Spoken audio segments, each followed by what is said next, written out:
check this out. In the changing room of Toulouse, and some of the legends that have worn this jersey. One of the men that pulls that on these days is Jack Willis. How you doing? Good, thank you. How you getting on? Fatherhood? Yeah, good. Not too bad. We've got 2 now, so just getting used to life with 2. It's a little bit of chaos, but she's sleeping okay, so not too bad. I'm fascinated, Jack, to know what you knew about the history and the reputation of Toulouse before you came.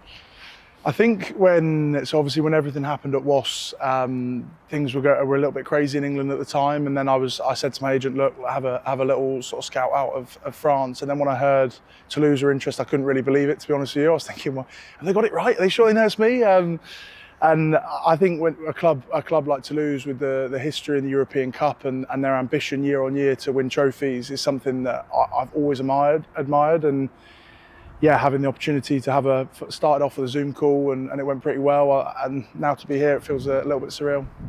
And to win a trophy already, you said it's a club steeped in tradition and wins, and you bagged one already. Yeah, I was pretty happy with that. Thibaut did a similar thing a few years before. I remember when I was still at Wasps, I was thinking, God, look at that fella, he's won the European Cup. He did a double, so he actually topped me. He won European Cup and top 14 on first year, but yeah, it was an incredible way to finish last year. It was obviously lots of ups and downs mid-season coming out here, and yeah, really, really special. Just think about that side of it. Did you know about obviously what they've won, how successful they are? Did you know about the passion and that side of it? I probably didn't. I probably underestimated how passionate the fans were. I think whenever we played abroad in Europe, the fans were great and amazing, but I don't think you can fully understand it until you're here and you take in the build-up. When we drive them in the bus, it's the loudest I've ever experienced. Even at this stadium, it's 20,000 here, and it feels so on top of you. The fans screaming, and you get off the bus, and it's just bouncing from start to finish. I've fallen in love with it, really. And what does that do to you as a player? Because it's week on week, home and away.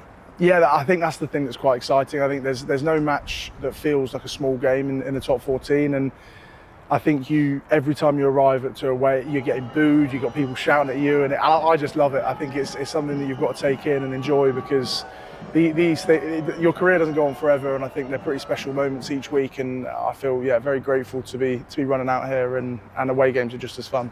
On the rugby side of things? Rugby is, I think that's probably one of the biggest positives here, other than the lifestyle and the culture that's here. I think being able to train with the quality squad that we've got week on week, you feel like you're testing yourself, and it's not like you can sit there and be like, oh yeah, I'm playing this week. Week to week, you don't know whether you're going to be in the squad, whether you're going to make the team, and that challenge that's here, the competition that's here is something that I really enjoy. Yeah, there's a massive competitive environment here. Yeah. You won loads of games when the Six Nations was on, so there's depth, massive depth as well. But everyone plays the same way.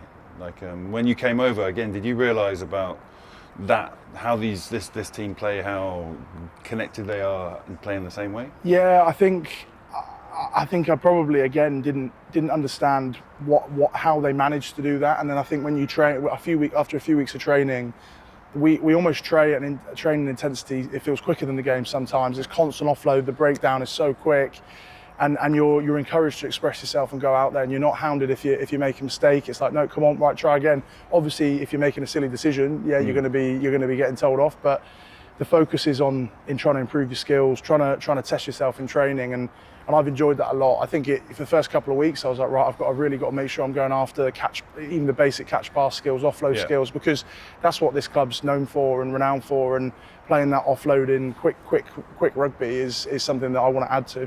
Cool. We've talked about this a little bit before, but I remember the one thing that stuck with me was the contact rules are the same in much you do here than they were at Wasps when you were training there. Yeah. But what happened on the pitch is completely different. Yeah. Can you just explain to people back home, the rules? So in training, the rules are? Well, here quite often it will be quite clearly laid out whether you're allowed to compete at the breakdown or not.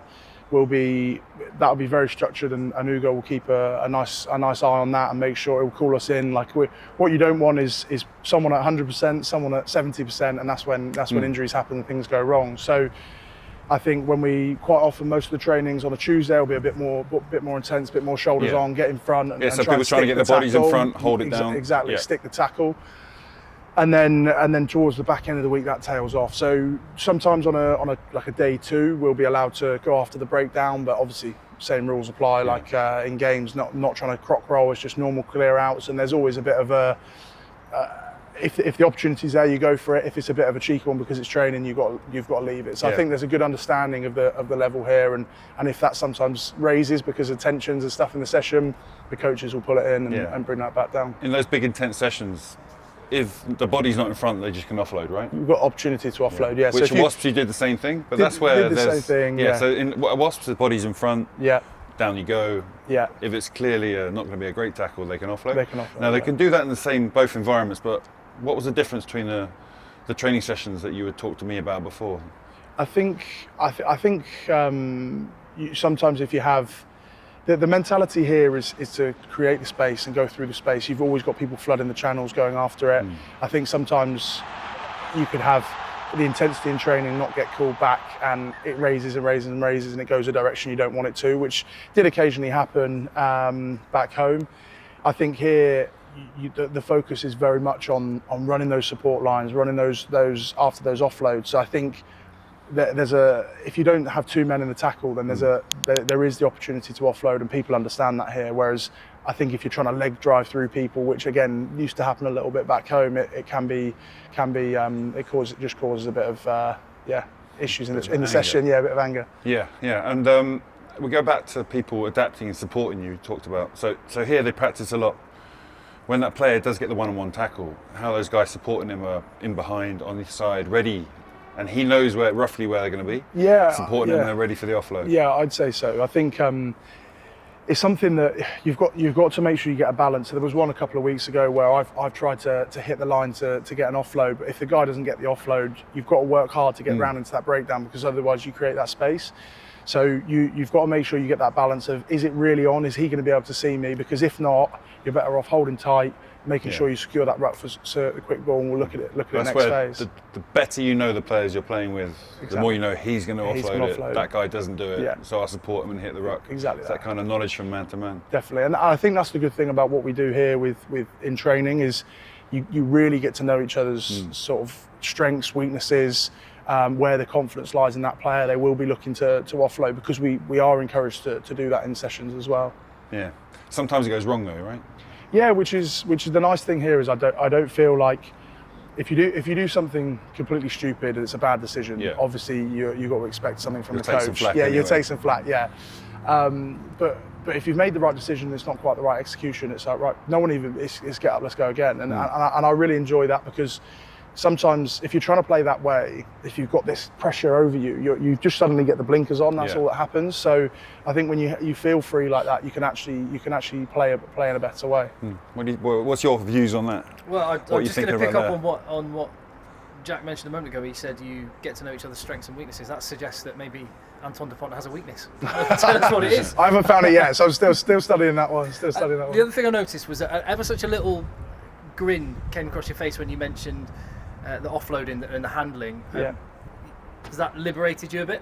I feel so. I wouldn't. Back in England, my dad always makes a bit of a joke of it. Really, like watching me play back at Wasps, it was very much tuck it up the jumper and see how far you can get. Which I think that's probably a mentality I maybe created myself. It was like almost like don't want to make a mistake, just do the simple things, which is important at different parts of the game. But I've really enjoyed trying to bring out another side of my game that I didn't see. Like I throw more passes here in a game that I probably threw in 5 or 6 at Wasps. So yeah, it's just trying to add to the game for the way we try and play. I want to add in attack, not just in defence. And you mentioned your dad. Joe told me that he's watches all your games multiple times. What's his latest feedback been? Yeah, well, he'll watch, and I don't think my mum enjoys it quite as much. He's watching the game for the 7th time, and I'll get a text, but he's always like counting out my stats for me. Before the guys here have even got the stats, I've already got it from my dad, which is great. But I think what I've enjoyed, the relationship between me, my dad, and my brother, we'll always be pretty honest with each other. I think we know as well, like if I walk off the pitch, I can just tell, without him saying a word, I can tell by his reaction if he feels like I've played well or not. And you can just see it in his face. What does he look like when he's not happy? If he's not happy, it's just, well done, mate, like one of them. But if he's like, oh, come here, like a bit more energetic if he's happy. But I love having the guys come out here as well, because I think by the back end of Wasps, unfortunately, the way things have gone with COVID and the number of supporters at the game wasn't as high as it was previously. Whereas to come here and then all of a sudden be a packed stadium and people just screaming and so passionate throughout the entire game, to then have my family come out and experience that sat in the stands, I think they've loved it, and the stuff after the match as well. They've got food, they've got wine, beer, and everyone's just sort of enjoying the wider occasion, which is good to see. Oh, awesome. Family's important, but your other rugby family, as you just mentioned, was Wasps. So let's just look back at that crazy period that you lived through. Yeah, I think. Firstly, you explained to everyone you were a Wasps fan. You came up through the ranks. Yeah, I went through my local ACE program, which was like it's the non-private school route into Wasps. Worked hard there, got the opportunity to play in the academy, and then my brother came into the academy as well. And I think what was so special about Wasps is it was 8 years of growing with a group together. Our families growing, and like people starting to have children, and I think you build those relationships over a long period of time, and then to always be able to turn around in the changing room and see my brother is something that I really miss. I really do miss. Yeah, but you also like Dan Robson, launchers. People were going to be there for a long time and come up through the club. So you had a good core at that point. A core of those boys that were like my best mates, and then to have it all ripped away. I'll never forget that day we walked. Well, it was over a couple of weeks. I'd never forget the first thing was I was sat in my lounge on Twitter, and Worcester had obviously gone into administration a couple of weeks before. And I suddenly saw something on Twitter that was like, oh, Wasps are in administration. I was like, oh, someone spelt Worcester wrong. I just couldn't believe it. And I was like, hang on. And then a few minutes later in the leadership group was a message saying, like, what's this? What's going on? And yeah, we found out via Twitter. Then the communication was just distinctly average would be a polite way to put it. Yeah, it would be a polite way to put it. Yeah, because we heard about the meeting you had where some people you didn't know. Yeah. So the way it finished is we walked into, we got a weird email from HR, and naively I think we all thought, oh, maybe this is, and it's what we were getting fed as well. What we were getting told was there's someone buying us out, it's all good, and because none of us have been through it before, I think there's a hope and there's a belief that maybe that is the case. Walked in that day, maybe expecting, because there was like phases to the administration, we thought that we were going to go into administration and then there'd be an immediate buyout. That's what we were being told. That obviously wasn't the case. We went in that day and there was this fella stood up the front. I actually remember his name because I thought someone said Andrew Sheridan is the administrator. I was thinking, oh, he's got a new career path, but it wasn't him. He just stood up the front and just started talking and said, "You, as of an hour ago, you were all made redundant, and as of today, you no longer work for Wasps. We're going to have someone from the HMRC discuss you through the redundancy claim." And the thing that I find hard, and I look back on it, and I fully appreciate and understand that no one led us to that path deliberately. Lots of people work very hard to steer us back away from that. Mistakes happen. I just find it hard to accept that no one was willing to stand up there and just tell us and hold their hands up. That's the thing I find hard to accept, and I think that's where there is a little bit of sourness on it all. But when I look back on Wasps and I think about all the good times now. I think you can't bog yourself down in what happened. You've got to think about the good memories we had, opportunity to play with my brother for 6 years or so, opportunity to play with some of my best mates for 8 years. And yeah, I think there's games and memories from that I'll never forget, and that's the thing I've got to try and cherish. It sounds like the week that you spent processing that, spending the social committee money, it sounds like that was fun. Yeah, we had I remember we got called, so when we had that, there was a meeting, there was lots of meetings during that period, as you can imagine. One of the first meetings after the Twitter announcement, we then started our preparation for the Exeter match. But we ended up not being allowed to play because we didn't have the insurance. So we then found out middle of the week, I think it was the Wednesday, we found out we weren't allowed to play because the club weren't paying the insurance anymore. So we then got called up for a meeting, like, what do we do? Do we carry on training? Do we send everyone home? And I just said, I was like, the first thing we need to do is go on the piss, basically.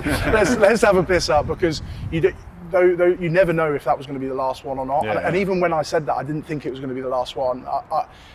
And Lee was great. He was like, 100%, let's get this organised. And yeah, we just organised like a few drinks in. We started off with a few drinks in Leamington and just sort of worked our way around the town. And it's a mixture of emotions, because I think a lot of people knew that was the point where people were actually starting to actively look for other clubs, because we were like, we know now where it's heading.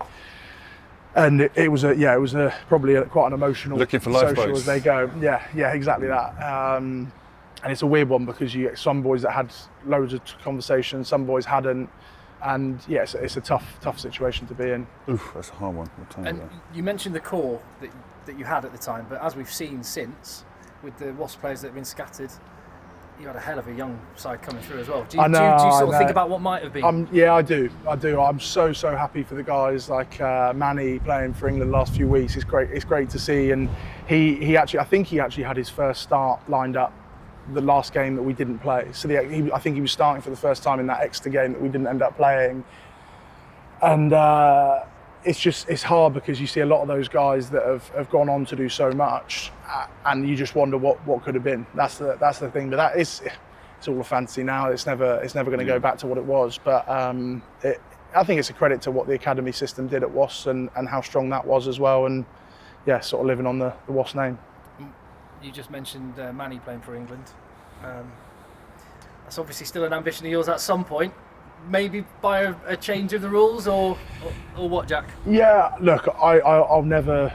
There'll never be a day where I don't want to play for England. I think the hard thing is, for me, is there's a lot of external factors that you've got to consider, and it's the same for every single player. There's lots of things you've got to consider in your career. I think one big thing is I didn't play all that much in the World Cup, so I could go back to England and not play, and then I feel like at the moment I'd be missing out on a hell of a lot here. So it's always balancing where you believe you're at in the selection, trying to figure out what's best for your family, your lifestyle, and the rugby. Like I go out there every single day and love what I do here, and we play in some massive games, which is a massive ambition of mine, is to win trophies. And this club is all about focus on winning trophies, winning matches, winning trophies. And ever since I first got here, I fell in love with that mentality and fell in love with this club. And I'm really enjoying myself at the moment. I don't look further forward than this season. But to answer your question directly, of course, I always want to play for England. Well, we're coming up to the money matches, aren't we? So this is go time for you and your Stade Toulouse teammates. Jack, so thanks so much for your time. Thank you very much. Thanks, guys.